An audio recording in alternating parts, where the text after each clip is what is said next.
Guys, स्वागत है आपके इस YouTube channel Hind classes to board पे। तो आज हम लोग देखने वाले क्लास 7 के बच्चों का आज को जो आपका 19 मार्च को आपका जो सोशल साइंस का एग्ज़ाम होने वाला है। ठीक है, सोशल साइंस अभी सामाजिक विज्ञान का जो एग्ज़ाम होने वाला है उसका हम लोग देखने वाले हैं। एकदम very very very very important question देखने वाले हैं। ठीक है, तो इस वीडियो को इसलिए शुरू से अंत तक देखिएगा और चैनल पर नहीं हो तो चैनल को सब्सक्राइब कर दीजिएगा। ठीक है, क्योंकि हमारे चैनल पर जो है ना आपको जो है ना एक ओरिजिनल क्वेश्चन भी अपलोड किया जाता है इस चैनल पर। ठीक है, जो एकदम ओरिजिनल क्वेश्चन रहता है। ठीक है, उसको देख लीजिएगा तो सभी क्वेश्चन मिल जाएगा। ठीक है, और हम लोग बहुत सारे ऐसे वीडियो छोड़ेंगे और यही सब वीडियो में से ओरिजिनल क्वेश्चन हम लोग बनाते हैं और उससे बहुत सा क्वेश्चन मतलब एक दो क्वेश्चन ऐसा रहेगा कि क्वेश्चन मतलब नहीं आएगा और सब क्वेश्चन आएगा, सब सब। ठीक है, चलिए तो वीडियो को शुरू करते हैं बिना बकवास के। देख सकते हो आपका पहला प्रश्न यहाँ पर स्क्रीन बोला जा रहा है आपका क्या बोला जा रहा है।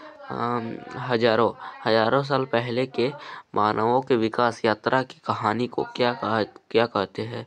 जो हजारों साल जो विकास यात्रा वो सब का जो कहानी है उसको क्या कहते हैं। तो इसको क्या कहते हैं, विवरण इतिहास लेख निबंध। तो ये हो जाएगा ऑप्शन नंबर बी आपका सही हो जाएगा। ठीक है, ख आपका सही हो जाएगा, क्या हो जाएगा इतिहास। ठीक है, अगला प्रश्न देख सकते हो, बोला जा रहा है इतिहास की विभिन्न समय सीमा को समझने के लिए इसे कितने कालखंडों में बांटा गया है। तो इसे कितने कालखंडों में बांटा गया है, इसे 3 कालखंडों में बांटा गया है। ठीक है, ठीक है, कितने कालखंडों में, 3 कालखंडों में। चलिए अगला प्रश्न देख लेते हैं। अगला प्रश्न 3 नंबर प्रश्न देख सकते हो, बोला जा रहा है भारतीय इतिहास का मध्यकाल लगभग कितने वर्षों तक रहा। जो भारतीय इतिहास है उसका मध्यकाल जो है ना वो कितने वर्षों तक रहा। तो क्या हो जाएगा इसका आंसर, ऑप्शन नंबर का हो जाएगा। ठीक है, 1000 वर्ष। ठीक है, अगला प्रश्न देख सकते हो, क्या बोला जा रहा है इतिहास की विकास धारा इतिहास की विकास धारा को समझने के लिए क्या जरूरी है। ठीक है, इतिहास की विकास धारा को समझने के लिए क्या जरूरी है। ठीक है, तो क्या हो जाएगा इसका आंसर जो है ऑप्शन नंबर को हो जाएगा। ठीक है, क्या हो जाएगा परिवर्तनों की पड़ताल करने का। क्या हो जाएगा परिवर्तनों की पड़ताल करने का। ठीक है, ऑप्शन नंबर का जो है इसका सही हो जाएगा। अगला प्रश्न देख लेते हैं। अगला प्रश्न 5 नंबर प्रश्न सॉरी, ठीक है 5 नंबर प्रश्न यहाँ पर है, थोड़ा ये हो गया था। हाँ चलिए 5 नंबर प्रश्न देख सकते हो, बोला जा रहा है किसी भी क्षेत्र के इतिहास की जानकारी के लिए वहाँ की, चलिए देख सकते हो क्या बोल रहा है किसी भी क्षेत्र के इतिहास की जानकारी के लिए वहाँ की किन परिस्थितियों की जानकारी आवश्यक है। तो किन परिस्थितियों की जो है वो आवश्यक है। तो ये हो जाएगा ऑप्शन नंबर का भौगोलिक। ठीक है, अगला प्रश्न देख लेते हैं। अगला प्रश्न 6 नंबर प्रश्न देख सकते हो, आपका बोला जा रहा है 6 नंबर प्रश्न देख सकते हो, आपका बोला जा रहा है 7वीं सदी में पूर्वी भारत में किस राजवंश का प्रभुत्व था। ठीक है, ये पूछ रहा है। ठीक है, तो आपका इसका आंसर हो जाएगा ऑप्शन नंबर ग हो जाएगा, पाल हो जाएगा। ठीक है, अगला प्रश्न देख सकते हो, आपका बोल रहा है 7वीं सदी में पश्चिम एवं मध्य भारत में किस राजवंश का प्रभुत्व था। ठीक है, पश्चिम पहले क्या बोला, भारत क्या बोला, भारत के पूर्वी बोला एक बार उसके बाद बोल रहा है पश्चिमी और मध्य में किस राजवंश का प्रभुत्व था। तो पश्चिमी और जो मध्य में था ये आपका था गुज्जर प्रतिवाह। ठीक है, प्रतिहार, गुर्जर प्रतिहार। ठीक है, यहाँ पर जो पूर्वी में था पूर्वी भारत में था पाल का, और पश्चिम और मध्य में था आपका गुज्जर परवाह। ठीक है, प्रतिवाह। 8वां प्रश्न देख सकते हो, क्या बोला जा रहा है गुज्जर प्रतिहार राष्ट्रीय कूट एवं पाल राजवंशों के बीच आपसी लड़ाई का क्या कारण था। ठीक है, तो आपसी लड़ाई का क्या कारण था। तो इसका हो जाएगा ऑप्शन नंबर को हो जाएगा ये तीनों कन्नौज राज्य के ऊपर शासन करने के लिए परस्पर लड़ते रहते थे। ठीक है, तो इसका ये हो जाएगा बी हो जाएगा। ठीक है, अगला प्रश्न देख सकते हो, 9 नंबर प्रश्न देख सकते हो, बोला जाए 7वीं सदी में तीनों राजवंशों के मध्य कन्नौज के ऊपर शासन के लिए होने वाले संघर्ष को क्या कहा जाता है। तो ये हो जाएगा आपका ऑप्शन नंबर को तिपछिय तिब्बतीय संघर्ष। ठीक है, अगला प्रश्न देख सकते हो, आपका 10 नंबर प्रश्न बोल रहा है 7वीं सदी में तिब्बतीय संघर्ष में अंतः कौन सफल हुआ। तो कौन सफल हुआ था, तो ये हो जाएगा अतः कौन सफल हुआ, इसका हो जाएगा आपका गुजर प्रतिभा। चलिए अगला प्रश्न देख लेते हैं, आपका 11 नंबर प्रश्न।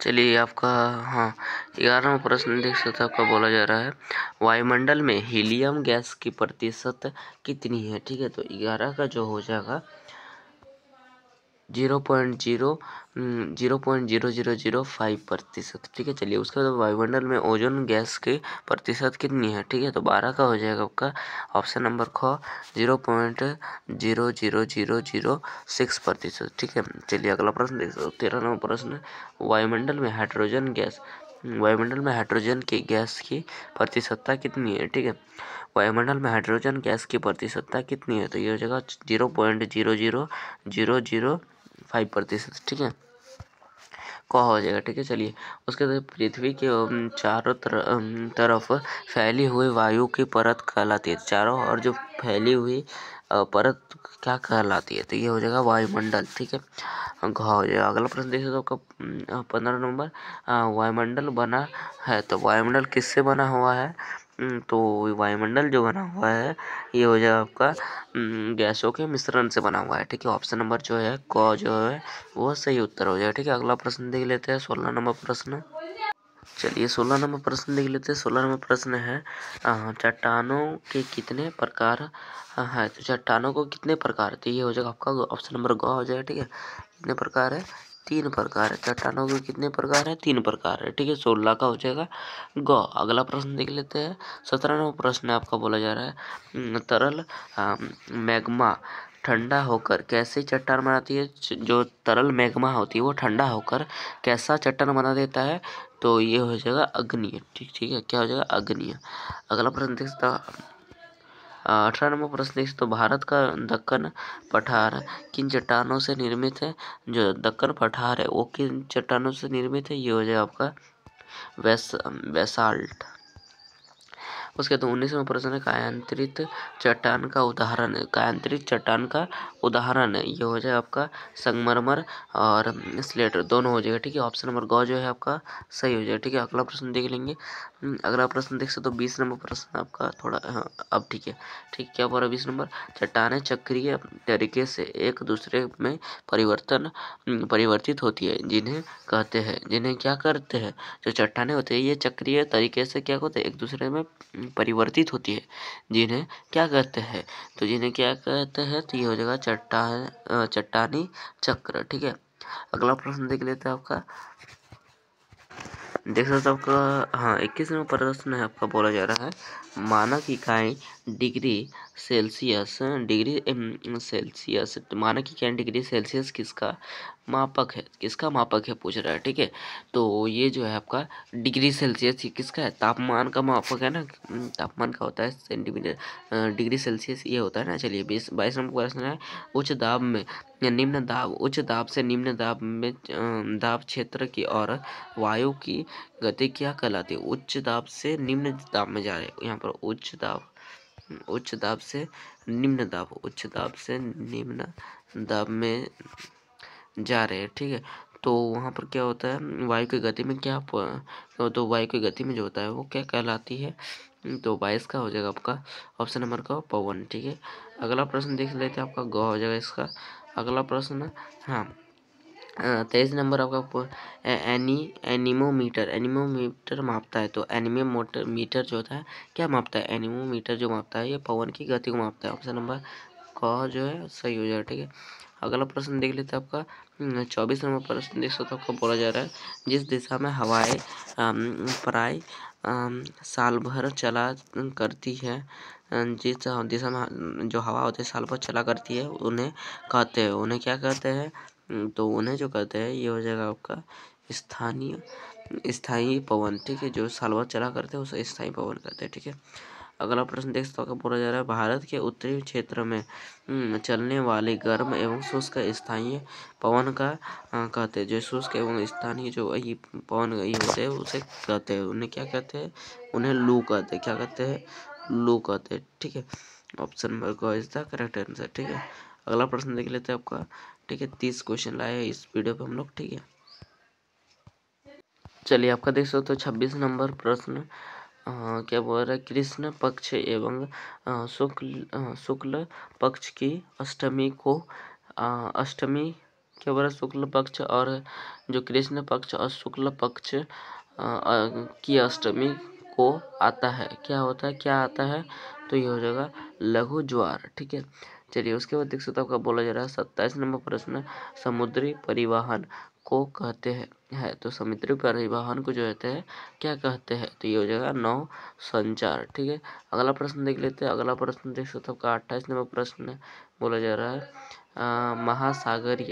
महासागरीय जलधारा कितने प्रकार की होती है, कितने प्रकार की होती है, तो ये जगह 2 प्रकार की होती है, ठीक है। ऑप्शन नंबर ख जो है सही हो जाएगा, ठीक है। अगला प्रश्न देख लेते हैं आपका 29 नंबर प्रश्न है, क्या बोल रहा है, उष्ण धारा कहाँ उत्पन्न होता है, तो उष्ण धारा जो होता है ये कहाँ उत्पन्न होता है, तो ये हो जाएगा भूमध्य रेखा के निकट, तो ये हो जाएगा भूमध्य रेखा के निकट।